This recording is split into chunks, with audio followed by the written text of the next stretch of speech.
Halo anak-anak, jumpa lagi di video pembelajaran bersama Miss Lia. Video pembelajaran kita kali ini akan membahas IPA tema 6 kelas 5 SD, suhu dan perpindahannya. Nah anak-anak, sumber energi panas yang terbesar di bumi adalah matahari. Anak-anak tahu ya, sehari-hari pun dapat merasakan panasnya matahari, kehangatan matahari. Nah selain matahari, sumber energi panas juga berasal dari api, listrik, dan gesekan antara dua benda. Mungkin anak-anak pernah membantu orang tua memasak di rumah atau membantu orang tua menyetrika pakaian. Nah, contoh yang di dapur itu yang dipakai di kompor sumber energi panas dari api. Lalu pemakaian listrik juga itu sumber energi panas dari listrik. Dan gesekan antara dua benda. Anak-anak bisa coba menggosokkan kedua tangan kamu. Nah, ketika tangan kamu digosokkan akan terasa lebih panas. Nah, jadi ketika dua benda itu digosokkan, maka akan keluar panas yang dihasilkan oleh gesekan dua benda tersebut. Nah, anak-anak, suhu adalah ukuran derajat panas atau dinginnya suatu benda. Suhu dapat diukur menggunakan alat yang bernama termometer. Termometer pertama kali ditemukan oleh Galileo Galilei pada tahun 1592. Termometer yang dibuat oleh Galileo Galilei saat itu masih menggunakan udara dan air. Selanjutnya, termometer ciptaan Galileo Galilei tadi diperbaharui oleh Daniel Gabriel Fahrenheit.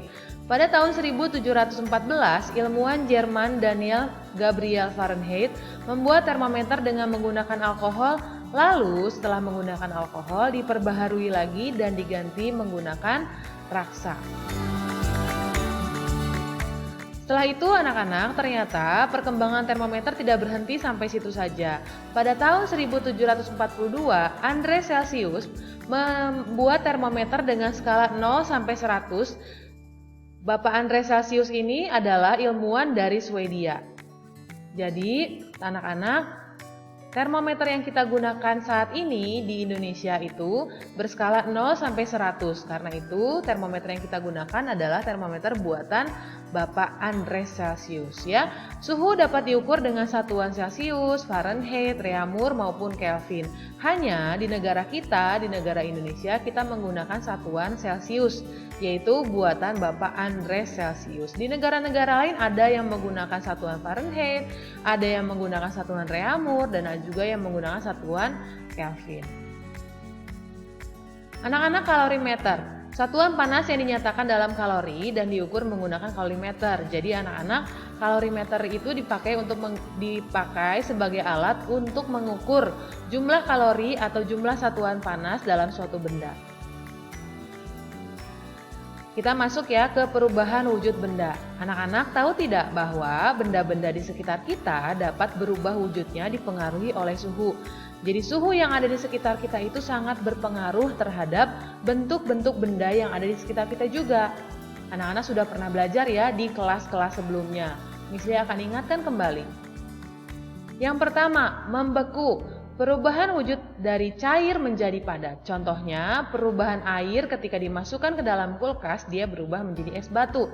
Atau air sirup juga nih yang dimasukkan ke dalam kulkas dia akan menjadi es. Nah, ini adalah contoh perubahan dari cair menjadi padat. Selanjutnya, mencair. Perubahan wujud dari padat menjadi cair. Contoh yang bisa Miss Lia kasih adalah perubahan waktu anak-anak memanaskan coklat batangan ya, coklat yang padat dipanaskan di atas air panas, dia akan berubah mencair. Atau perubahan es krim yang mencair karena suhu di sekitarnya hangat. Selanjutnya, menguap. Perubahan wujud dari cair menjadi gas. Perubahan air saat dimasak di atas kompor, dia akan berubah bentuk cair menjadi uap. Begitu juga humidifier yang menggunakan cairan di dalamnya, ketika humidifier ini bekerja, dia akan berubah menjadi uap. Selanjutnya, mengembun. Perubahan wujud dari gas menjadi cair. Anak-anak, ketika kita menaruh air dingin di dalam gelas, di luar dinding-dinding gelas ini akan ada titik-titik air. Hal ini disebabkan adanya perubahan suhu udara yang ada di sekitar dinding gelas ini menjadi dingin, menjadi turun suhunya, sehingga gas yang tadinya ada di sekitar dinding gelas ini menjadi titik-titik air.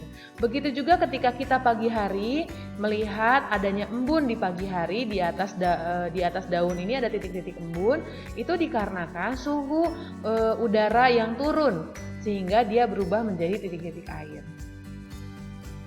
Selanjutnya menyublim, perubahan wujud dari padat menjadi gas. Ya, anak-anak juga sering mungkin melihat di rumah masing-masing ketika menaruh kamper di dalam lemari, kenapa lama-lama kampernya kok habis? Ternyata kamper ini berubah menjadi gas. Jadi dia langsung dari padat menjadi gas. Habis dengan sendirinya. Begitu juga dry ice ini sama ya, dia dari padat berubah menjadi gas. Nah, kenapa mereka berdua bisa dari padat berubah menjadi gas? Karena dipengaruhi oleh suhu yang ada di sekitarnya. Suhu udara yang di lemari maupun suhu udara yang di sekitar dry ice ini lebih hangat daripada bendanya tersebut. Selanjutnya, mengkristal, perubahan wujud dari gas menjadi padat.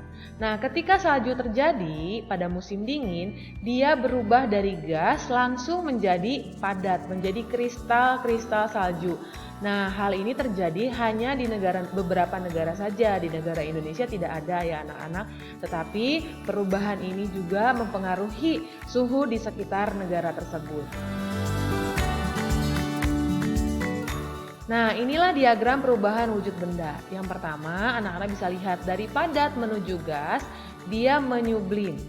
Dari gas ke padat, dia mengkristal.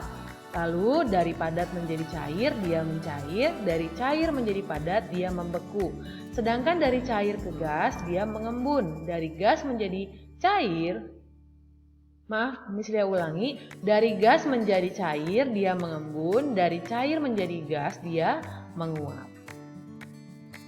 Apa proses yang terjadi? Ternyata anak-anak, benda-benda di sekitar kita itu bisa menerima kalor, bisa juga melepaskan kalor. Contohnya, waktu es mencair, waktu air menguap, waktu kamper berubah menjadi gas, dia menerima kalor dari udara di sekitarnya. Dia menerima panas dari sekitarnya.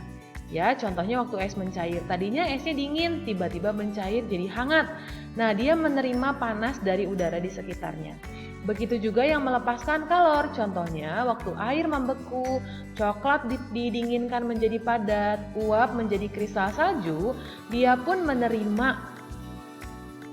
reaksi dari suhu di sekitarnya. Ya, waktu suhu di sekitarnya turun, kalor yang dimiliki oleh benda-benda ini dia lepaskan, sehingga dia dikatakan melepaskan kalor. Jadi dia bisa membeku karena dia melepaskan kalor. Jadi benda-benda di sekitar kita itu dipengaruhi oleh suhu yang ada di sekitarnya. Pemuaian atau penyusutan. Nah, anak-anak, benda di sekitar kita juga terkena dampak suhu yang akan mengalami perubahan. Beberapa benda malah mengalami pemuaian atau penyusutan. Pemuaian itu ketika benda yang semula ukurannya kecil dia membesar. Sedangkan penyusutan, benda yang semulanya itu berukuran besar dia mengecil atau kisut gitu ya, menyusut. Contoh sehari-hari, pemasangan kaca jendela. Kaca jendela harus dipasang longgar supaya tidak pecah ketika suhu meningkat. Jadi waktu kaca ini memuai, dia tetap pas dengan bingkainya.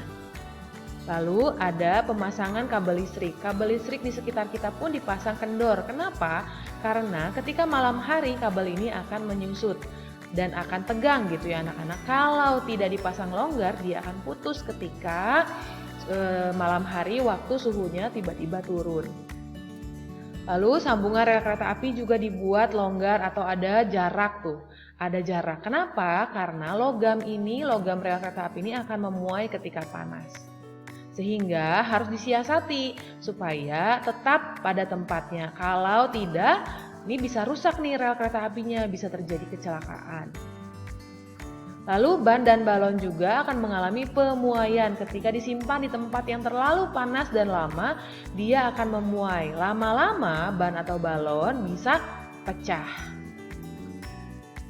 Selanjutnya pergerakan panas atau kalor. Anak-anak tahu tidak ternyata kalor itu dia bergerak dari suhu tinggi ke suhu lebih rendah. Contohnya terjadi pada angin darat atau angin laut. Ya, anak-anak sudah belajar di materi pembelajaran IPS bahwa ketika angin darat terjadi, angin itu berhembus dari darat menuju ke laut. Jadi suhu di darat lebih tinggi daripada suhu di laut. Sedangkan waktu angin laut terjadi, angin bergerak dari laut ke darat sehingga suhu di laut itu saat itu lebih tinggi daripada suhu di darat. Jadi kalor itu bergerak menyebabkan angin darat dan angin laut.